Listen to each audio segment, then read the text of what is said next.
ಹರಿಕಥಾಮೃತ ಸಾರ ಗುರುಗಳ ಕರುಣದಿಂದ ಪನಿತು ಕೇಳುವೆ. ಪರಮ ಭಗವದ್ಭಕ್ತರಿದನಾದರದಿ ಕೇಳುವುದು. ಕಡು ಕರುಣಿ ನೀನೆಂದರಿದು ಹೇರುಡಲ ನಮಿಸುವೆ, ನಿನ್ನಡಿಗೆ ಬೆಂಬಿಡದೆ ಪಾಲಿಸು ಪರಮ ಕರುಣಾ ಸಿಂಧು ಎಂದೆಂದು. ನಡು ನಡುವೆ ಬರುತ್ತಿಪ್ಪ ವಿಘ್ನವ ತಡೆದು ಭಗವನ್ನಾಮ ಕೀರ್ತನೆ ನುಡಿದು ನುಡಿಸೆನ್ನಿಂದ ಪ್ರತಿ ದಿವಸದಲ್ಲಿ ಮರೆಯದಲೇ. ನಾಡಿ ಪ್ರಕರಣದಲ್ಲಿ 21ನೇ ಪದ್ಯ. ಇನಿತು ಉಪಾಸನೆಗೈವುತಿಹ ಸಜ್ಜನರು ಸಂಸಾರದಲ್ಲಿ ಪ್ರತಿ ದಿನಗಳಲ್ಲಿ ಏನೇನು ಮಾಡುವುದೆಲ್ಲ ಹರಿಪೂಜೆ ಎನಿಸಿಕೊಂಬುದು ಸತ್ಯವೇ ಮಾತಿನಲ್ಲಿ ಸಂಶಯ ಬಡುವನರ ಅಲ್ಪನು ಸುನಿಶ್ಚಯ ಬಾಹ್ಯ ಕರ್ಮವ ಮಾಡಿ ಫಲವೇನು. ಹಿಂದಿನ 2 ಪದ್ಯದಲ್ಲಿ ಏನು ಹೇಳಿದ್ರು? ಬಿಂಬನಾಗಿರುವಂತಹ ಪರಮಾತ್ಮ, ಕಾನನದಲ್ಲಿ ಅಡವಿಯಲ್ಲಿರುವಂತಹ ಜೀವಿಗಳೇ ಇರಲಿ, ಗ್ರಾಮದಲ್ಲಿರುವಂತಹ ಜೀವಿಗಳೇ ಇರಲಿ, ಎಲ್ಲ ಪ್ರಾಣಿಗಳಲ್ಲೂ ಎಲ್ಲ ಮನುಷ್ಯರಲ್ಲೂ ಪ್ರತಿ ದಿವಸ ಅವರು ಏನೇನು ಕರ್ಮ ಮಾಡ್ತಾ ಇದ್ದಾರೆ, ಅಲ್ಲಿ ಬಿಂಬನಾಗಿರುವಂತಹ ಪರಮಾತ್ಮ ಅವರಿಂದ ಅವರ ಯೋಗ್ಯತೆಗನುಸಾರವಾಗಿ ಅವರ ಅನಾದಿ ಕರ್ಮಕ್ಕನುಸಾರವಾಗಿ ಪ್ರಯತ್ನಕ್ಕನುಸಾರವಾಗಿ ಮಾಡಿಸ್ತಾ ಇದ್ದಾನೆ. ಅದೆಲ್ಲ ಪರಮಾತ್ಮನ ಪೂಜೆ ಎಂದರು. ನೋಡ್ರಿ ಎಷ್ಟು ಸುಲಭವಾಗಿದೆ. ಅರಿತವರಿಗೆ ಹರಿಪೂಜೆ ಅತಿ ಸುಲಭವೋ. ಎಲ್ಲ ಜೀವರಲ್ಲೂ ನಿಂತು ಪರಮಾತ್ಮನೇ ಕೆಲಸ ಮಾಡ್ತಾ ಇದ್ದಾನೆ. ಪರಮಾತ್ಮ ಅದೆಲ್ಲ ಈ ಮನೆಯಲ್ಲೇ ಕೂತ್ಕೊಂಡು ಅರ್ಪಿಸು, ಅದೆಲ್ಲ ನಿನಗೆ ಅರ್ಪಣೆ ಅಂದರೆ ಇದೇ ಪರಮಾತ್ಮನ ಕರುಣಾ ಸಮುದ್ರತ್ವ. ನೀನು ಮಾಡಿಲ್ಲ, ನೀನು ಮಾಡಿಸಿಲ್ಲ, ಅದನ್ನು ನೀನು ಅರ್ಪಿಸಿದರೆ ಪರಮಾತ್ಮ ಸ್ವೀಕಾರ ಮಾಡ್ತಾನೆ. ಇನ್ನೊಬ್ಬರಾಗಿ ಓಹೋ ತಾನು ಮಾಡಿಲ್ಲ ಬಿಟ್ಟಿಲ್ಲ ಯಾರ್ದು ಇದು ಮಾಡಿ ಹಾಗನ್ನೋದಿಲ್ಲ ಪರಮಾತ್ಮ. ಸದ್ಭಕ್ತಿಯಲ್ಲಿ ಶಬ್ದದ ಕಡೆ ಲಕ್ಷ್ಯ ಕೊಡಬೇಕು. ಸದ್ಭಕ್ತಿಯಲ್ಲಿ ಈ ರೀತಿ ಧ್ಯಾನ ಮಾಡುತ್ತಾ ಭಾರತೀಯ ರಮಣ ಮುಖ್ಯ ಪ್ರಾಣಾಂತರ್ಗತನಾಗಿ ಪರಮಾತ್ಮ ತತ್ವಾಭಿಮಾನಿ ದೇವತೆಗಳ ಅಂತರ್ಗತನಾಗಿ ಭಾರತೀಯ ರಮಣ ಮುಖ್ಯ ಪ್ರಾಣಾಂತರ್ಗತನಾಗಿ ಪರಮಾತ್ಮ ಮಾಡಿಸ್ತಾ ಇದ್ದಾನೆ. ಸರ್ವಸ್ವಾಮಿಯಾಗಿರುವಂತಹ ನನ್ನ ಸ್ವಾಮಿಯಾಗಿರುವಂತಹ ಪರಮಾತ್ಮ, ನನ್ನ ಹೃದಯ ಮಂದಿರದಲ್ಲಿರುವಂತಹ ಪರಮಾತ್ಮ ಈ ರೀತಿಯಾಗಿ ಮಾಡಿಸ್ತಾ ಇದ್ದಾನೆ ಅಂತ ಹೇಳಿ ಅದು ಪರಮಾತ್ಮನಿಗೆ ಸಮರ್ಪಣೆ ಮಾಡಿ ಸಂತೋಷದಿಂದಿರು. ಸರ್ವೇ ಜನ ಸುಖಿನೋ ಭವಂತು, ಸರ್ವೇ ಸಂತು ನಿರಾಮಯ, ಸರ್ವೇ ಭದ್ರಾಣಿ ಪಶ್ಯಂತು, ಮಾ ಕಶ್ಚಿತ್ ದುಃಖ ಭಾಗ್ ಭವೆ. ದಿನಾಗ್ಲಿದು ಸಂಧ್ಯಾ ವಂದನೆ ಆದ ಮೇಲೆ, ಗುರುಮಂತ್ರ ಆದ ಮೇಲೆ ಹೇಳ್ತೇವೆ, ಎಲ್ಲರೂ ಭೂಮಿಯಲ್ಲಿರುವಂತಹ ಸರ್ವಜೀವಿಗಳು ಸುಖವಾಗಿರಲಿ, ಎಲ್ಲರೂ ನಿರೋಗಿಗಳೇ ಆಗಿರಲಿ, ಎಲ್ಲರಿಗೂ ಮಂಗಲವಾಗಲಿ, ಎಲ್ಲರೂ ಆನಂದದಿಂದಿರಲಿ ಅಂತ ಪ್ರಾರ್ಥನೆ ಮಾಡ್ತಾ ಇದ್ದೇವೆ. ಇದಕ್ಕೆ ಬ್ರಾಡ್ ಮೆಂಟ್ಯಾಲಿಟಿ ಅಂತಾರೆ. ಸಂಕುಚಿತ ಮನಸ್ಸಿನವರಲ್ಲ, ದೊಡ್ಡ ಮನಸ್ಸಿನವರು ಈ ರೀತಿಯಾಗಿ ಉಪಾಸನೆ ಮಾಡ್ತಾರೆ. ಆಗ ಪರಮಾತ್ಮ ಸಂತೋಷದಿಂದ ಅವರಿಗೆ ಅನುಗ್ರಹ ಮಾಡ್ತಾನೆ. ಅದಕ್ಕಿಂತ ಹಿಂದಿನ ಪದ್ಯ ಹೇಳಿದ್ರು, ಜ್ಞಾನಿಗಳ ಜೊತೆಗಿದ್ದಾಗ ನಿಮಗಿಂತ ನಂಗೆ ಭಾಳ ಗೊತ್ತಿದೆ ಅಂತ ಅವ್ರ ಜೊತೆ ಗರ್ವದಿಂದ ಇರಬೇಡ, ಅಜ್ಞಾನಿಗಳಿಗೆ ನಿನ್ನ ಪಾಂಡಿತ್ಯವನ್ನು ತೋರಿಸಬೇಡ, ಏನು ಕೊಟ್ಟಿದ್ದಾನೆ ಪರಮಾತ್ಮ ಅದನ್ನು ಸಂತೋಷದಿಂದ ಸ್ವೀಕಾರ ಮಾಡಿ ಅವನಿಗೆ ಅರ್ಪಿಸಿ ಸ್ವೀಕಾರ ಮಾಡಿ ಸಂತೋಷದಿಂದ ಇರು. ಮಳೆ ಇರಲಿ, ಬಿಸಿಲಿರಲಿ, ಹಸಿವೆ, ನೀರಿಡಿಕೆ, ಜಯವೇ ಅಜವೇ, ಏನಿಂದ ಸ್ತುತಿಗಳೇ ಇರಲಿ, ಯಾವುದಕ್ಕೂ ಅಳುಕಬೇಡ. ಪರಮಾತ್ಮ ನನ್ನ ಕರ್ಮದಲ್ಲಿ ಹಾಗಿದೆ, ಕೊಟ್ಟಿದ್ದಾನೆ, ಶಕ್ತಿನೂ ನೀನೇ ಕೊಡು, ಭಕ್ತಿನೂ ನೀನೇ ಕೊಡು, ಸರ್ವವು ಕೊಟ್ಟು ನನ್ನಿಂದ ಮಾಡಿಸ್ಕೊಪ್ಪ ಅಂತ ಹೇಳಿ ಆ ಪರಮಾತ್ಮನ ಪ್ರಾರ್ಥನೆ ಮಾಡಬೇಕು. ಹೇಳ್ತಾರೆ, ಈತು ಉಪಾಸನೆಗೈಯುತಿಹ ಸಜ್ಜನರು, ಅವರೇ ಸಜ್ಜನರು. ಸಜ್ಜನರ ಡೆಫಿನೇಷನ್ನು ಕೊಡ್ತಾ ಇದ್ದಾರೆ. ಏನು ಪರಮಾತ್ಮ ಕೊಟ್ಟಿದ್ದಾನೆ ಅದರಲ್ಲಿ ಸಂತೋಷದಿಂದ ಇರು, ತೃಪ್ತಿಯಿಂದ ಇರು. ಇಲ್ಲದರ ಬಗ್ಗೆ ಯೋಚಿಸಿ ಇದ್ದದ್ದ ಸುಖವನ್ನು ಅನುಭವಿಸ್ತೇ ಇರ್ತೀವಿ. ನಾವೆಲ್ಲ ಹೀಗೆ ಮಾಡ್ತೇವೆ. ಈಗ ಎಲೆಯಲ್ಲಿ ಏನು ಹಾಕಿದ ಅನ್ನ ಸಾರು ಪಲ್ಯ ಚಟ್ನಿ ಏನಿದೆ ಅದನ್ನು ತಿನ್ನು, ಅದ್ಯಾಕೆ ಮಾಡಿಲ್ಲ ಇದ್ಯಾಕೆ ಮಾಡಿಲ್ಲ ಅಂತ ಹೇಳಿ ವಾದ ವಿವಾದ ಮಾಡಿ ಆ ಎಲೆಯಲ್ಲಿರುವುದನ್ನೂ ಬಿಟ್ಟು ಮಾಡಿದ್ರೆ ಏನಾಯ್ತು? ಯಾರಿಗೆ ಸುಖ ಆಯಿತು? ನಿನಗೆ ಸುಖ ಆಯಿತಾ? ಮಾಡಿದವ್ರಿಗೆ ಸುಖ ಆಯಿತಾ? ಯಾರಿಗೂ ಆಗಿಲ್ಲ. ಏನು ಇದೆ ಪಾಲಿಗೆ ಬಂದದ್ದೇ ಪಂಚಾಮೃತ ಅಂತ ಅದಕ್ಕೆ ಕನ್ನಡದಲ್ಲಿ ಹೇಳ್ತಾರೆ. ನಿನಗೇನು ಕೊಟ್ಟಿದ್ದಾನೆ ಅದರಲ್ಲಿ ಸಂತೋಷದಿಂದಿರು, ಆಗ ಪರಮಾತ್ಮ ಮತ್ತೆ ಕೊಡ್ತಾನೆ. ನೋಡ್ರಿ, ಒಂದು 4 ಮಕ್ಕಳಿರುತ್ತೆ, ಒಂದು ಹಠ ಮಾಡಿ ಅದು ಬೇಕು ಇದು ಬೇಕಂತ ಪ್ರತಿಯೊಂದು ಹಠ ಮಾಡ್ತಾರೆ. ಅವಾಗ ಏನು ಮಾಡ್ತಾರೆ, ಸಿಟ್ಟಿನಿಂದ ತೊಗೊಂಡು ಹೋಗು ಅಂತಾರೆ, ಇಲ್ಲ ಕೊಡೋದೇ ಇಲ್ಲ. ಇನ್ನೊಂದಿದೆ, ಏನು ಕೊಟ್ಟಿರ್ತಾರೆ ಸಂತೋಷದಿಂದ ಇರುತ್ತೆ.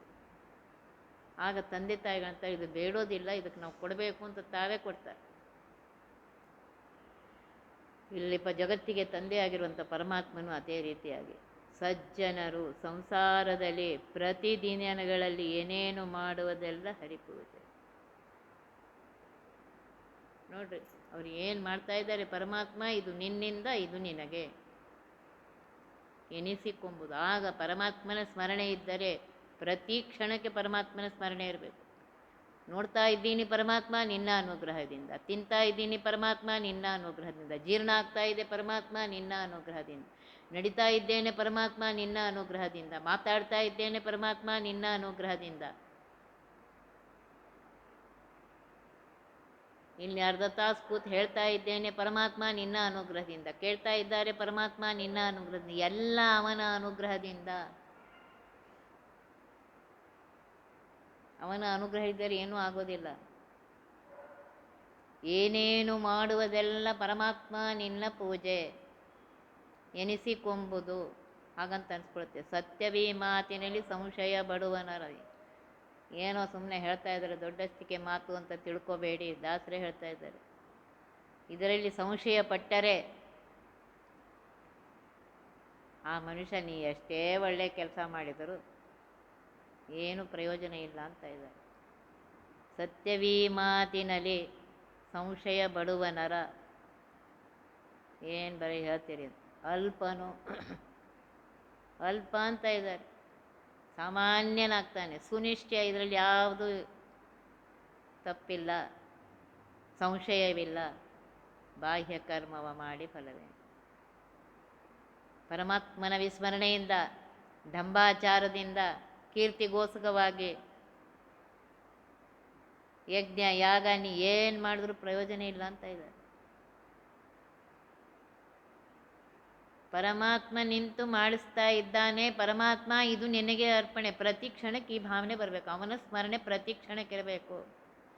ಅವನ ವಿಸ್ಮರಣೆಯಿಂದ ನೀ ಏನು ಮಾಡಿದ್ರೂ ಪ್ರಯೋಜನ ಇಲ್ಲ ಅಂತ ಇದ್ದಾರೆ. ಇದೇ ಬಿಂಬಾರ್ಚನೆ. ಅದಕ್ಕೆ ಹೇಳಿದ್ರು ಇನ್ನಿತು ಉಪಾಸನೆ.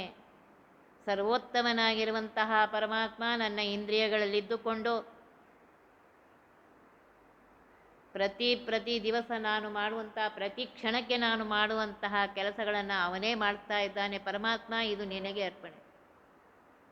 ಕಣ್ಣು ಕಾಣಿಸ್ತಾ ಇದೆ ಪರಮಾತ್ಮ ನಿನ್ನ ಅನುಗ್ರಹದಿಂದ, ಕಿವಿ ಕೇಳಿಸ್ತಾ ಇದೆ ಪರಮಾತ್ಮ ನಿನ್ನ ಅನುಗ್ರಹದಿಂದ. ಈ ರೀತಿಯಾಗಿ ಅವನಿಗೆ ಸಮರ್ಪಣೆ ಮಾಡುತ್ತಾ, ಅನುಭವಿಸಬೇಡ ಅಂತ ಹೇಳಿಲ್ಲ, ಅನುಭವಿಸು, ಆದರೆ ಅವನ ಸ್ಮರಣೆ ಇರಲಿ ಪ್ರತಿ ಕ್ಷಣಕ್ಕೆ. ಭೋಗ್ಯ ಭೋಕ್ತೃಗಳೊಳಗೆ ಹರಿತ ಭೋಗ್ಯ ಭೋಕ್ತನು ಎನಿಸಿ ಯೋಗ್ಯ ಯೋಗ್ಯ ರಸಗಳ ದೇವದಾನವ ಗಣಕ್ಕೆ ಉಣಿಸುವನು. ಭಾಗ್ಯನಿಧಿ ಭಕ್ತರಿಗೆ ಸದ್ವೈರಾಗ್ಯ ಭಕ್ತಿ ಜ್ಞಾನವೇವ ಅಯೋಗ್ಯರಿಗೆ ದ್ವೇಷಾದಿಗಳ ತನ್ನಲ್ಲಿ ಕೊಡುತ್ತಿಪ್ಪ. ಭೋಗ್ಯ ಭೋಕ್ತೃಗಳೊಳಗೆ, ಭೋಗ್ಯ ವಸ್ತುಗಳು, ನಾನು ಅನುಭವಿಸುವಂತಹ ವಸ್ತುಗಳಲ್ಲಿ, ಅನುಭವಿಸುವಂತಹ ಜೀವಿಗಳಲ್ಲಿ, ಎರಡರಲ್ಲೂ ಪರಮಾತ್ಮನೇ ಇದ್ದಾನೆ. ಹರಿತ ಇದ್ದು ಭೋಗ ಮಾಡುವವನೂ ಅವನೇ, ಭೋಗ ಮಾಡಿಸುವವನೂ ಅವನೇ. ಆದ್ದರಿಂದ ಯೋಗ್ಯ ರಸಗಳ ದೇವದಾನವ ಗಣಕ್ಕೆ ಉಣಿಸುವನು. ನನ್ನ ಕರ್ಮಕ್ಕನುಸಾರವಾಗಿ, ನನ್ನ ಯೋಗ್ಯತೆಗನುಸಾರವಾಗಿ, ನನ್ನ ಪ್ರಯತ್ನಕ್ಕನುಸಾರವಾಗಿ ಪರಮಾತ್ಮ ಯಾವ ಕಾಲಕ್ಕೆ ಏನು ಭೋಗ ಮಾಡಿಸಬೇಕು ಅದನ್ನು ಮಾಡ್ತಾರೆ. ಬಿಂಬನಾಗಿ ತಾನು ಮಾಡಿ ನಮ್ಮಿಂದ ಮಾಡಿಸ್ತಾ ಇದ್ದಾನೆ. ನೋಡ್ರಿ, ದೇವತೆಗಳಿಗೆ ಯೋಗ್ಯ ರಸ, ಅಯೋಗ್ಯವನ್ನು ದೈತ್ಯರಿಗೆ, ಮನುಷ್ಯರಿಗೆ ಮಿಶ್ರವಾಗಿರುತ್ತೆ. ನಾವು ಒಂದೊಂದು ಸಲ ಮಾಡ್ತೇವೆ, ಒಂದೊಂದು ಸಲ ಅವನ್ನ ಮರ್ತು ಬಿಟ್ಟಿರ್ತೇವೆ. ಭಾಗ್ಯನಿಧಿ ಲಕ್ಷ್ಮೀಪತಿಯಾಗಿರುವಂತಹ ಪರಮಾತ್ಮ ಭಕ್ತರಿಗೆ, ತನ್ನ ಭಕ್ತರಿಗೆ ಸದ್ವೈರಾಗ್ಯ ಭಕ್ತಿ ಜ್ಞಾನ, ಸ ಅನ್ನೋ ಶಬ್ದವನ್ನು ಹಾಕಿದ್ದಾರೆ. ಸಮ್ಯಕ್, ಸರಿಯಾದ ವೈರಾಗ್ಯ, ಸರಿಯಾದ ಭಕ್ತಿ, ಸರಿಯಾದ ಜ್ಞಾನವನ್ನು ತನ್ನ ಭಕ್ತರಿಗೆ ಕೊಡ್ತಾನೆ. ನಾವೇನು ತಿಳ್ಕೊಂಡಿದ್ದೀವಿ ಅಂದರೆ, ಈಗಿನ ಕಾಲದಲ್ಲಿ ಎಲ್ಲರಿಗೂ ಆಗಿದೆ, ನಾನು ತಿಳ್ಕೊಂಡಿದ್ದೇ ಸತ್ಯ, ನಾನು ಮಾಡೋದೇ ಸರಿ, ನನ್ನಷ್ಟು ಯಾರೂ ಇಲ್ಲ, ಅಹಂಕಾರವೂ ಬೇರೆ ಜೊತೆ. ಇಲ್ಲ, ನೀನು ಮಾಡೋದು ಸರಿಯೋ ತಪ್ಪು ಅಂತ ಮೊದಲು ಗುರುಗಳ ಹತ್ರ ಹೋಗು. ಅವರು ಗುರುಗಳು ಹೇಳ್ತಾರೆ ಯಾವ ಕಾಲದಲ್ಲಿ ಯಾವ ಆಶ್ರಮದವರು ಏನು ಮಾಡಬೇಕು ಏನು ಎಲ್ಲವನ್ನ ಕೇಳಿಕೋ, ಅದರಲ್ಲಿ ಪ್ರಾಮಾಣಿಕವಾಗಿ ಇದ್ರ ಕಡೆ ಎಲ್ಲರೂ ಲಕ್ಷ್ಯ ಕೊಡಬೇಕು. ಇಲ್ಲಿ ಇನ್ನೊಬ್ಬರು ನೋಡ್ತಾ ಇದ್ದಾರೆ ಅಂತ ಹೇಳಿ ಮಾಡೋದಲ್ಲ. ಸರ್ವಸಾಕ್ಷಿಯಾಗಿರುವಂತಹ, ಸರ್ವತ್ರ ವ್ಯಾಪ್ತನಾಗಿರುವಂತಹ ಆ ಪರಮಾತ್ಮ ನೋಡ್ತಾ ಇದ್ದಾನೆ. ಅವನೇ ಕೊಟ್ಟಿದ್ದು, ಅವನೇ ನೋಡ್ತಾ ಇದ್ದಾನೆ, ಅವನಿಗೋಸ್ಕರ ಮಾಡ್ತಾ ಇದ್ದಾನೆ. ಇದಿರ್ಬೇಕು ಲಕ್ಷ್ಯ. ಸದ್ವೈರಾಗ್ಯ, ವಿಶೇಷವಾದ ಆಸಕ್ತಿ ಪರಮಾತ್ಮನಲ್ಲಿ ಕೊಡ್ತಾನೆ ಪರಮಾತ್ಮ. ವೈರಾಗ್ಯ ಅಂದರೆ ವಿಶೇಷವಾದ ಆಸಕ್ತಿ ಪರಮಾತ್ಮನಲ್ಲಿ, ವಿಗತವಾದ ಆಸಕ್ತಿ ಸಂಸಾರದಲ್ಲಿ ಇದ್ದೀವಿ. ಯಾರು ಕಾಡಿಗೆ ಹೋಗಬೇಕು ಅಂತ ಹೇಳಿಕತ್ತಿಲ್ಲ. ನಿನ್ನ ಕರ್ತವ್ಯ ಎಷ್ಟಿದೆ ಅಷ್ಟನ್ನು ಸರಿಯಾಗಿ ಪ್ರಾಮಾಣಿಕವಾಗಿ ಮಾಡು. ಅದು ಪರಮಾತ್ಮ ಮಾಡಿಸ್ತಾ ಇದ್ದಾನೆ ಅಂತ ಮಾಡು. ವಿಶೇಷವಾದ ಆಸಕ್ತಿ ಪರಮಾತ್ಮನಲ್ಲೇ ಇರಬೇಕು. ಜ್ಞಾನ ಲೌಕಿಕ ಜ್ಞಾನ ಅಲ್ಲ. ಇದು ಹೊಟ್ಟೆಗೋಸ್ಕರ ಲೌಕಿಕ ಜ್ಞಾನ ಎಷ್ಟು ಗಳಿಸ್ಬೇಕು ಅಷ್ಟು ಗಳಿಸ್ರಿ, ನೌಕರಿ ಎಷ್ಟು ಬೇಕು ಮಾಡಿರಿ, ಬೇಡ ಅಂತ ಹೇಳಿಲ್ಲ. ಆದರೆ ಪರಮಾತ್ಮನ ಬಗ್ಗೆ ತಿಳ್ಕೊಳ್ಬೇಕು, ಅವನ ಮಹಿಮೆಯನ್ನು ತಿಳ್ಕೊಳ್ಬೇಕು, ಅವನು ಜಗತ್ತಿಗೆ ಮಾಡಿದ ಉಪಕಾರವನ್ನು ತಿಳಿದುಕೊಳ್ಬೇಕು. ಅದಕ್ಕೆ ಗಂಡಸರು ಮಧ್ವಾಚಾರ್ಯ ಬರೆದಂಥ 32 ಗ್ರಂಥಗಳನ್ನು, ಹೆಂಗಸರಿಗೆ ದಾಸ ಸಾಹಿತ್ಯ ತುಂಬಿದೆ. ಅವುಗಳಲ್ಲಿ ಬಂದಿರುವಂತಹ ವೇದ, ಉಪನಿಷತ್ತು, ಭಾಗವತ, ಭಾರತ, ರಾಮಾಯಣ ಎಲ್ಲದರಲ್ಲಿ ಬಂದದ್ದನ್ನು ಇಲ್ಲಿ ದಾಸರು ಹರಿಕಥಾಂಸಾರ ಎಲ್ಲದರಲ್ಲೂ ಹಾಕಿದ್ದಾರೆ. ಅದನ್ನು ತಿಳ್ಕೊ.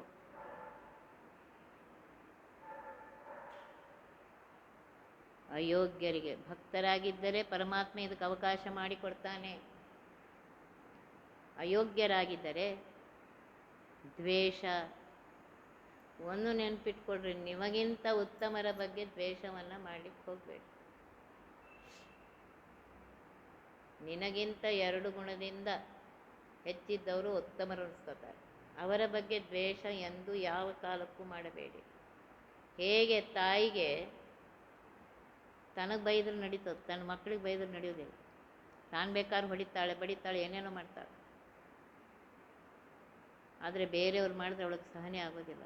ಬೇರೆಯವ್ರು ಯಾಕೆ, ತನ್ನ ಗಂಡನೇ ಆ ಕೂಸಿನ ತಂದೆಯೇ ಆಗಿರುವಂಥ ಅವನು ಮಾಡಿದ್ರೆ ಯಾಕ್ರಿ ನನ್ನ ಕೂಸಿಗೆ ಅಂತಾಳೆ, ಅವನಿಗೂ ಕೂಸಿರುತ್ತದೆ.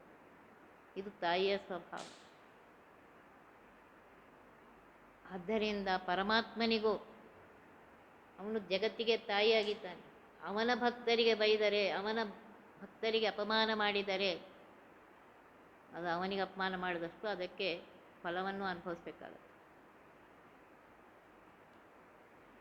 ಆದ್ದರಿಂದ ನೆನ್ಪಿಟ್ಕೊಡ್ರಿ, ಎಂದು ಪರಮಾತ್ಮನ ಭಕ್ತರ ದ್ವೇಷವನ್ನು ಮಾಡಬೇಡಿ, ಪರಮಾತ್ಮನ ದ್ವೇಷವಂತೂ ಮಾಡಲೇಬೇಡಿ. ಪರಮಾತ್ಮನೇ ಸರ್ವತ್ರದಲ್ಲಿದ್ದು, ಸರ್ವ ಜೀವರಲ್ಲಿದ್ದು, ಅವರವರ ಯೋಗ್ಯತೆಗೆ ಕರ್ಮಕ್ಕನುಸಾರವಾಗಿ ಆಯಾ ಜೀವಿಗಳಿಗೆ ಆಯಾ ಕಾಲಕ್ಕೆ ಎಷ್ಟು ಕೊಡಬೇಕು ಅಷ್ಟನ್ನು ಕೊಡ್ತಾರೆ. ಕೊಟ್ಟು ಅವರಿಗೆ ಸಂತೋಷಪಡಿಸ್ತಾರೆ.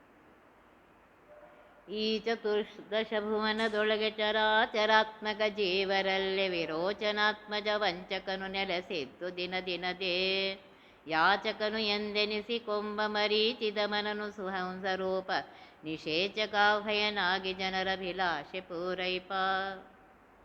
ಈ ಚತುರ್ದಶ ಭುವನದೊಳಗೆ, ಈ 14 ಲೋಕದೊಳಗೆ, ಬ್ರಹ್ಮಾಂಡದೊಳಗೆ ಚರಾಚರಾತ್ಮಕ ಜೀವರಲ್ಲಿ, ಚರ ಓಡಾಡುವಂತಹ ಜೀವರಲ್ಲಿಯೂ, ಅಚರವಾಗಿರುವಂತಹ ವಸ್ತುವಿನಲ್ಲಿಯೂ ಪರಮಾತ್ಮ ಎಂಥವನು? ವಿರೋಚನಾತ್ಮಜ ವಂಚಕ. ವಿರೋಚನನ ಮಗನಾಗಿರುವಂತಹ ಬಲಿಗೆ ಹೋಗಿ, ಅವನ ವಂಚಕ ಅಂದರೆ ಬಲಿ ಹತ್ರ ಹೋಗಿದ್ದಾನೆ. ಬಲಿಗೆ ಅಹಂಕಾರ ಬಂದಿತ್ತು. ಸರ್ವಜಿದ್ಯಾಗವನ್ನು ಎಲ್ಲ ಮಾಡಿ ಯಾರಿಗೇನು ಕೇಳ್ತೀರಿ ಎಲ್ಲ ಕೊಡ್ತೀನಿ ನಾನು.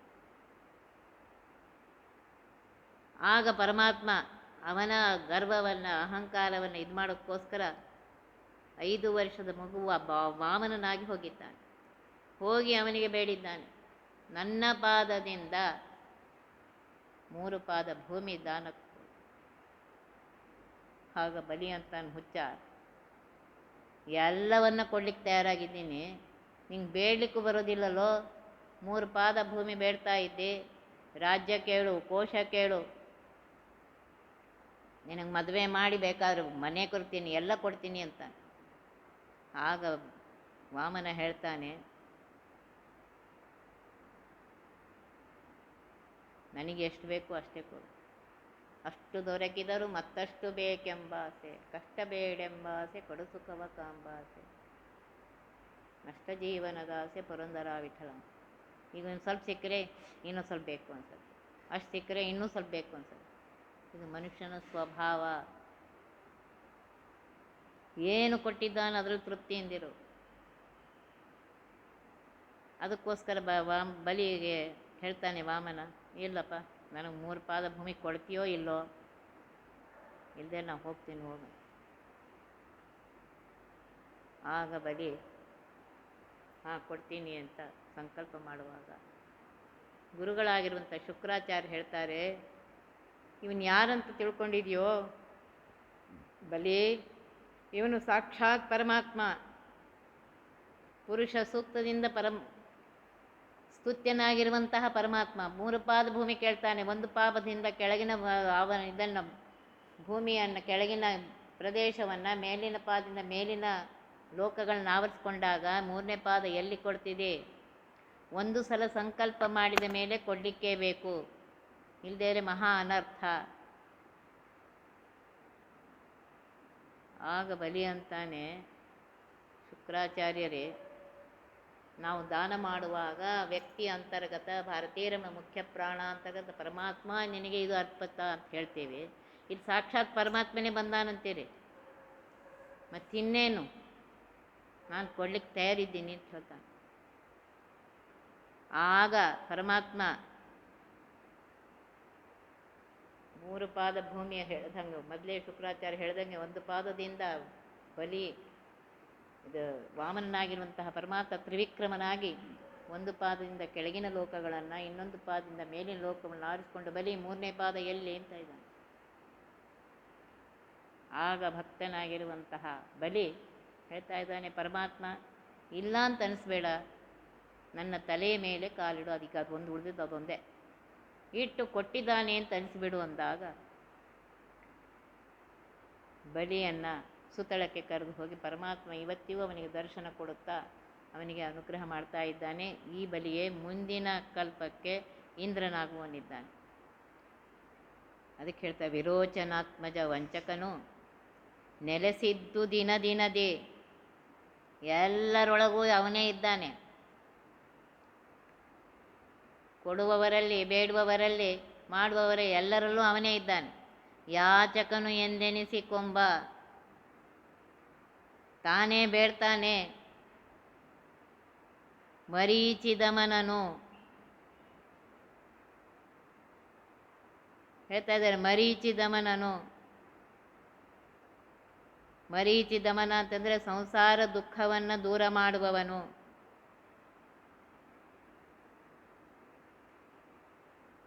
ಪರಮಾತ್ಮ ದುಷ್ಟರನ್ನು ದಮನ ಮಾಡುವವನು. ಅಂತಹ ಪರಮಾತ್ಮ ಸುಹಂಸ ರೂಪ, ಅತ್ಯಂತ ಸರ್ವೋತ್ತಮನಾಗಿರುವಂತಹ, ಸರ್ವೋದ್ರಿಕ್ತನಾಗಿರುವಂತಹ ಪರಮಾತ್ಮ ಸುಹಂಸ ಅಂತ ಇದ್ರೆ ನಿರ್ದೋಷನಾಗಿರುವಂತಹ ಪರಮಾತ್ಮ. ನಿಷೇಚಕಯನಾಗಿ. ಇಲ್ಲಿ ಹೇಳ್ತಾ ಇದ್ದಾರೆ, ಭಕ್ತರ ಅಭಿಲಾಷೆಗಳನ್ನು ಪೂರ್ತಿ ಮಾಡುವವನಾಗಿ. ಭಕ್ತರ ಅಭಿಲಾಷೆಗಳನ್ನು ಪೂರ್ತಿ ಮಾಡುವವನಾಗಿ ಪರಮಾತ್ಮ ಜನರ ಅಭಿಲಾಷೆಗಳನ್ನು ಪೂರ್ತಿ ಮಾಡ್ತಾನೆ. ಅದಕ್ಕೆ ಹೇಳಿದ್ರು ದಾಸರು, ಬೇಡಿದರೆ ಎನ್ನೊಡೆಯನ ಬೇಡುವೆ, ಪಾಡಿದರೆ ಎನ್ನೊಡೆಯನ ಪಾಡುವೆ, ಕಾಡಿದರೆ ಎನ್ನೊಡೆಯನ ಕಾಡುವೆ. ಬೇಡಿ ಬೇಸರಿಸುವೆ. ಬೇಡ್ಕೊಳ್ರಿ ಪರಮಾತ್ಮನ ಹತ್ರ, ಅವರಿವರಿಗೆ ಬೇಡಬೇಡ್ರಿ. ಅವರಲ್ಲಿದ್ದು ಕೊಟ್ಟು ಕೊಡಿಸೋವನು ಇವನೇ. ಅದಕ್ಕೆ ಹೋಗಿ ಅವನಿಗೆ ಬೇಡ್ರಿ, ಸರ್ವತ್ತರ್ಯಾಮಿಯಾಗಿರುವಂತಹ ಪರಮಾತ್ಮನಿಗೆ ಬೇಡ್ರಿ. ನಿನ್ನ ಎಲ್ಲ ಕೆಲಸಗಳನ್ನು ಸುಲಭವಾಗಿ ಪೂರ್ತಿ ಮಾಡ್ತಾನೆ.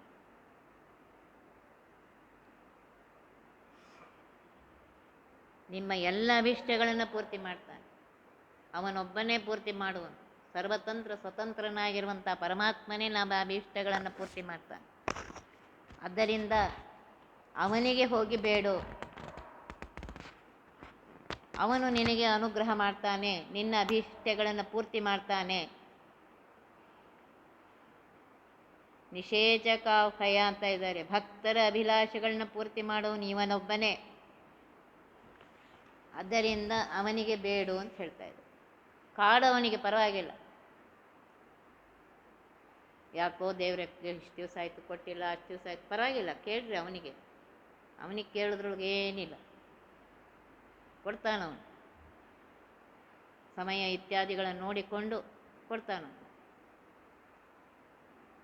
ಅನ್ನದನ್ನಾದನ್ನಮಯ ಸ್ವಯಂ ಅನ್ನ ಬ್ರಹ್ಮಾದ್ಯಖಿಳ ಚೇತನ ಕನ್ನ ಕಲ್ಪಕ ನಾಹ ನಿರುದ್ಧಾದಿನಾಮದಲೇ ಅನ್ಯರನಪೇಕ್ಷಿತದೆ ಸದ್ಗುಣ ಕಾರುಣ್ಯ ಸೃಷ್ಟಿಸುವನು, ಹಿರಣ್ಯ ಗರ್ಭನೊಳಿದ್ದು ಪಾಲಿಸುವನು ಜಗತ್ರಯವ.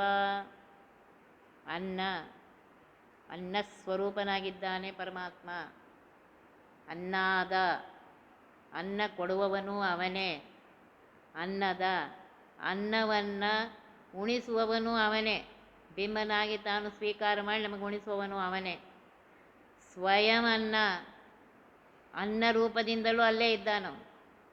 ಹಿಂದೆ ಬಂತು, ಭೋಗ್ಯ ವಸ್ತುಗಳಲ್ಲೂ ಅವನೇ ಇದ್ದಾನೆ, ಭೋಗ ಮಾಡುವವರಲ್ಲೂ ಅವನೇ ಇದ್ದಾನೆ. ಬ್ರಹ್ಮಾದ್ಯಖಿಳ ಚೇತನಕ್ಕೆ ಅನ್ನ ಕಲ್ಪಕ ಇವನು.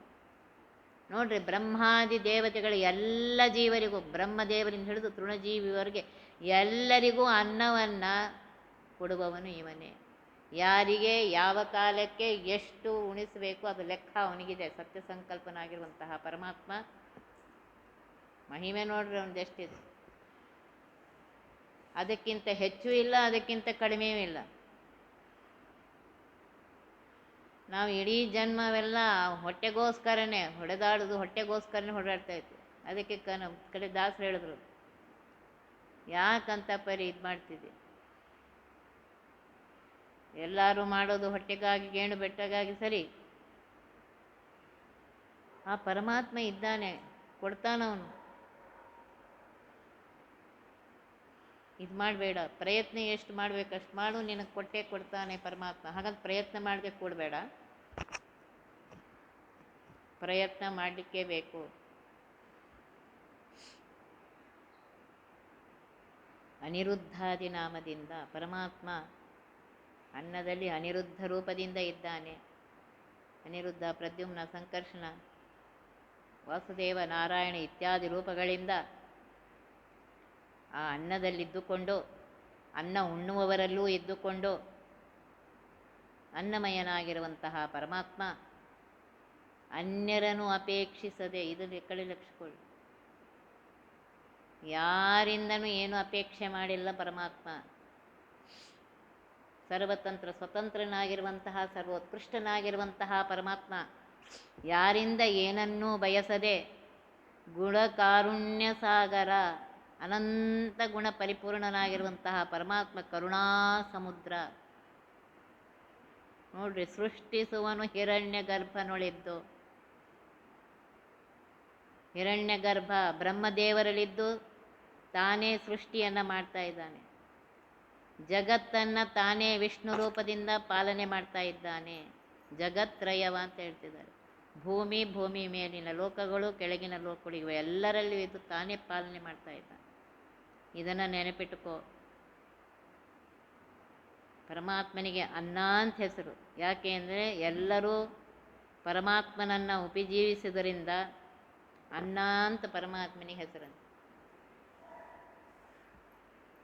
ಈ ರೀತಿಯಾಗಿ ಪರಮಾತ್ಮ ಎಲ್ಲ ಕೊಡ್ತಾ ಇದ್ದಾನೆ, ಚಿಂತೆ ಮಾಡಬೇಡ.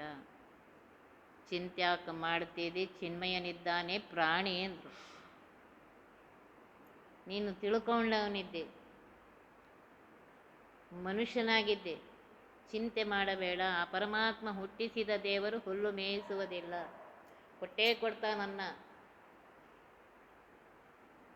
ಅವನ ಬಗ್ಗೆ ಚಿಂತನೆ ಮಾಡು, ಆ ಪರಮಾತ್ಮ ನಿನ್ನ ಬಗ್ಗೆ ಚಿಂತೆ ಮಾಡ್ತಾನೆ. ನಾ ಮಾಡ್ತೀನಿ ಅಂದ್ರೆ ಮಾಡ್ಕೊಂತಾನೆ. ತ್ರಿಪದ ತ್ರಿದಶಾಧ್ಯಕ್ಷ ತ್ರಿಸ್ತತ್ರಿಪಥಗಾಮಿನೇ ಪಿತ ತ್ರಿವಿಕ್ರಮ ಕೃಪಣವತ್ಸಲ ಕುವಲಯದಳ ಶ್ಯಾಮ ನಿಸ್ಸೇಮ ಅಪರಿಮಿತ ಚಿತ್ಸುಖ ಗುಣಾತ್ಮಕ ವಪುಷ ವೈಕುಂಠಾದಿ ಲೋಕಾಧಿಪತ್ರೈಮಯ ತನ್ನವರ ನಿಷ್ಕಪಟದಿಂ ಪೊರೆವ. ತ್ರಿಪದ ಗಾಯತ್ರಿ ಪ್ರತಿಪಾದ್ಯನಾಗಿರುವಂತಹ ಪರಮಾತ್ಮ, ಭೂ ಭುವ ಸ್ವಹ ಅಂತ ಹೇಳಿ 3 ಪದಗಳಿಂದ ಪ್ರತಿಪಾದ್ಯನಾಗಿರುವಂತಹ ಪರಮಾತ್ಮ. ತ್ರಿದಶಾಧ್ಯಕ್ಷ, ದೇವತೆಗಳ ಸ್ವಾಮಿ. ಅಷ್ಟವಸುಗಳು, ಏಕಾದಶ ರುದ್ರರು, ದ್ವಾದಶ ಆದಿತ್ಯರಲ್ಲಿ ಪರಮಾತ್ಮನೇ. ಆದ್ದರಿಂದ ಏಕಾದಶ ಆದಿತ್ಯರು, ಈ 30 ದೇವತೆಗಳ ಸ್ವಾಮಿಯಾಗಿದ್ದಾನೆ, ಅಧ್ಯಕ್ಷ ಸ್ವಾಮಿಯಾಗಿದ್ದಾನೆ. ತ್ರಿಸ್ಥ, 3 ಸ್ಥಳಗಳೇ, ವೈಕುಂಠ, ಶ್ವೇತದ್ವೀಪ, ಅನಂತಾಸನದಲ್ಲಿರುವಂಥನು. ಅಥವಾ ಭೂಮಿನ ಮೇಲಿನ ಲೋಕಗಳು, ಕೆಳಗಿನ ಲೋಕಗಳಲ್ಲಿ ಅವನೇ ಇದ್ದಾನೆ. ತ್ರಿಪಥಗಾಮಿನಿ ಪಿತ, ಗಂಗಾದೇವಿ ಎಲ್ಲ ಕಡೆಗೂ ಹರಿತಾ ಇದ್ದಾಳೆ. ದೇವಲೋಕದಲ್ಲೂ ಇದ್ದಾಳೆ, ಭೂಮಿಯಲ್ಲೂ ಇದ್ದಾಳೆ, ಕೆಳಗಿನ ಲೋಕದಲ್ಲೂ ಇದ್ದಾಳವಳು. ಅಥವಾ ಗಂಗಾ, ಯಮುನಾ, ಸರಸ್ವತಿ ಸಂಗಮವಾಗಿರುವಂತಹ ಪ್ರಯಾಗರಾಜ, ಆಕೆಯ ತಂದೆಯಾಗಿರುವಂತಹ ತ್ರಿವಿಕ್ರಮನಾಗಿರುವಂತಹ 14 ಲೋಕಗಳನ್ನು ತನ್ನಲ್ಲೇ ಇಟ್ಟುಕೊಂಡಿರುವಂತಹ ಕೃಪಣವತ್ಸಲ. ಇದು ನೋಡ್ರಿ, ಕೃಪಣ, ದೀನವತ್ಸಲನಾಗಿದ್ದಾನೆ. ಯಾರು ದೀನರಾಗಿ ಪರಮಾತ್ಮ ನೀನೇ ಗತಿ ಅಂತ ಹೋದರೆ ಅವರನ್ನು ರಕ್ಷಣೆ ಮಾಡ್ತಾನೆ ಪರಮಾತ್ಮ. ಕುವಲಯದಳ ಶ್ಯಾಮ ನಿಸ್ಸೀಮ, ಇದು ಹೇಳ್ತಾ ಇದ್ದಾರೆ. ಪರಮಾತ್ಮ ಹೇಗಿದ್ದಾನೆ ಅಂದರೆ ಕುವಲಯದಳ, ರಾತ್ರಿ ಅರಳುವಂತಹ ಕನ್ನೈದೆಲೆ ಹೂ, ನೀಲಿ ಬಣ್ಣದಿರುತ್ತೆ ಅದು. ಬೆಳಗ್ಗೆ ಅರಳುವ ಕಮಲದ ಹೂವದು ಗುಲಾಬಿ ಬಣ್ಣದ್ದು. ರಾತ್ರಿ ಚಂದ್ರೋದಯ ಆದ ತಕ್ಷಣ ಅರಳುವಂತಹ ಹೂವಿಗೆ ಕನ್ನೈದಲೆ ಅಂತಾರೆ, ನೀಲಿ ಬಣ್ಣದ. ಅಂತಹ ಶರೀರ ಉಳ್ಳಂತಹ ಪರಮಾತ್ಮ ಕುವಲಯದಳ ಶ್ಯಾಮ, ಆ ನೀಲಿ ಬಣ್ಣದಂತಹ ಪರಮಾತ್ಮ ನಿಸ್ಸೀಮ ಅಂತ ಇದ್ದಾರೆ. ಸರ್ವಸ್ವಾಮಿ, ಸರ್ವೋತ್ಕೃಷ್ಟನಾಗಿರುವಂತಹ ಪರಮಾತ್ಮ ಅಪರಿಮಿತ ಚಿತ್ಸುಖ, ಜ್ಞಾನಾನಂದಾತ್ಮಕನಾಗಿದ್ದಾನೆ. ಅಪರಿಮಿತ, ಪರಮಾತ್ಮ ಸಮನಾದವರು ಹಿಂದೆ ಇಲ್ಲ, ಈಗಿಲ್ಲ, ಮುಂದೂ ಇಲ್ಲ. ಗುಣಾತ್ಮಕ, ಅನಂತ ಕಲ್ಯಾಣ ಗುಣ ಶರೀರನಾಗಿದ್ದಾನೆ, ಜ್ಞಾನಾನಂದಮಯ ಶರೀರನಾಗಿದ್ದಾನೆ. ಅಂತಹ ವಪುಷ ಶರೀರವುಳ್ಳಂತಹ ಪರಮಾತ್ಮ ವೈಕುಂಠಾದಿ ಲೋಕಾಧಿಪತಿ. ನೋಡ್ರಿ, ವೈಕುಂಠ ಹೇಳಿದೆ ಮೊದಲೇ, ವೈಕುಂಠ, ಶ್ವೇತದ್ವೀಪ, ಅನಂತಾಸನ, ಭೂಮಿಯ ಮೇಲಿನ ಲೋಕಗಳು, ಭೂಮಿಯ ಕೆಳಗಿನ ಲೋಕಗಳು, ಭೂಮಿ ಎಲ್ಲದಕ್ಕೂ ಸ್ವಾಮಿಯಾಗಿದ್ದಾನೆ ಪರಮಾತ್ಮ. ತ್ರೈಮಯ, ಋಗ್ವೇದ, ಯಜುರ್ವೇದ, ಸಾಮವೇದ ಇವುಗಳಿಂದ ಸ್ತುತ್ಯನಾಗಿದ್ದಾನೆ ಪರಮಾತ್ಮ. ಅಂತಹ ಪರಮಾತ್ಮ ತನ್ನವರ, ಇದನ್ನ ನೆನ್ಪಿಟ್ಕೊಳ್ಳಿ. ಪರಮಾತ್ಮ ನೀನು ನನ್ನವ ಅಂದಾಗ ಆ ಪರಮಾತ್ಮ ಇವನು ನನ್ನವ ಅಂತ ಸ್ವೀಕಾರ ಮಾಡಬೇಕು. ಅವನವರಾಗ್ತೀನಿ. ನಮ್ದೆಲ್ಲ ಕೆಲಸ ಯಾವಾಗ ಅವನವರಾಗ್ತೀವಿ, ಅವನು ಹೇಳಿದ ಮಾತು ಕೇಳಿದ್ರೆ ಅವನವರಾಗ್ತೀವಿ. ನಿಷ್ಕಪಟದಿಂ ಪೊರೆವ, ಕಪಟ, ವಂಚನೆ ಇದ್ಯಾವುದು ಪರಮಾತ್ಮ ಎಂದು ಯಾವ ಕಾಲಕ್ಕೂ ಮಾಡೋದಿಲ್ಲ. ಮುಂದೊಂದು ಹಿಂದೊಂದು ಇದ್ಯಾವುದೂ ಇಲ್ಲ. ನಾವು ಮುಂದೆ ಒಳ್ಳೆ ಒಳ್ಳೆ ಮಾತಾಡ್ತೀವಿ, ಹಿಂದೆ ಮತ್ತು ಅವ್ರ ಬಗ್ಗೆ ಮಾತಾಡ್ತಾ ಕೂತಿರ್ತೀವಿ, ಅವ್ರು ನಿದ್ದೆ ಮಾಡ್ತಾ ಇರ್ತೀವಿ. ಪರಮಾತ್ಮ ಹೀಗಿಲ್ಲ, ಕಪಟತನ ಇಲ್ಲ. ನಿಷ್ಕಪಟದಿಂ, ಅವರು ಮಾಡಿದ ಕರ್ಮದ ಫಲ ಅವನಿಗೆ ಕೊಡ್ತಾನೆ, ಫಲ ವ್ಯತ್ಯಾಸನೂ ಮಾಡೋದಿಲ್ಲ. ನಾವು ಮಾಡ್ತೀವಿ, ನಮ್ಮವರಿಗೊಂದು ಬೇರೆಯವ್ರಿಗೊಂದು, ನಮ್ಮವ್ರ ಜೊತೆಗೊಂದು ಥರ ಮಾತು, ಬೇರೆಯವ್ರ ಜೊತೆಗೊಂದು ಥರ ಮಾತು. ಇಂಥವೆಲ್ಲ ಪರಮಾತ್ಮ ಇವ್ಯಾವೂ ಇಲ್ಲ. ಇಂಥ ಕೆಟ್ಟ ಗುಣಗಳು ಪರಮಾತ್ಮನಲ್ಲಿ ಇಲ್ಲೇ ಇಲ್ಲ. ಅನಂತ ಕಲ್ಯಾಣ ಗುಣ ಪರಿಪೂರ್ಣನಾಗಿರುವಂತಹ ಪರಮಾತ್ಮ ತನ್ನ ಭಕ್ತರನ್ನು ನಿಷ್ಕಪಟದಿಂದ ಅವರನ್ನು ರಕ್ಷಣೆ ಮಾಡ್ತಾನೆ. ಆದ್ದರಿಂದ ಆ ಪರಮಾತ್ಮನನ್ನು ನಂಬು ಅಂತ ಹೇಳ್ತಾ ಇದ್ದಾರೆ. ಇದರ ವಿಶೇಷ ಅರ್ಥವನ್ನು ನಾಳಿನ ದಿವಸ ತಿಳ್ಕೊಂಡು, ಒತ್ತಿ ಬಹ ವಿಘ್ನಗಳ ಕಳೆದಪ ಮೃತ್ಯುವಿಗೆ ಮರೆ ಮಾಡಿ ಕಾಲನ ದೂತರಿಗೆ ಭೀಕರವ ಪುಟ್ಟಿಸಿ ಸಕಲ ಸಿದ್ಧಿಗಳ ಒತ್ತಿಗೊಳ್ಳೆ ಸೇವನರು ಹೇಕ್ಷಣ ನೃತ್ಯ ಮಾಡುವರವರ ಮನೆಯೊಳು ನಿತ್ಯ ಮಂಗಳ ಹರಿಕಥಾಮೃತ ಸಾರ ಪಠಿಸುವರ.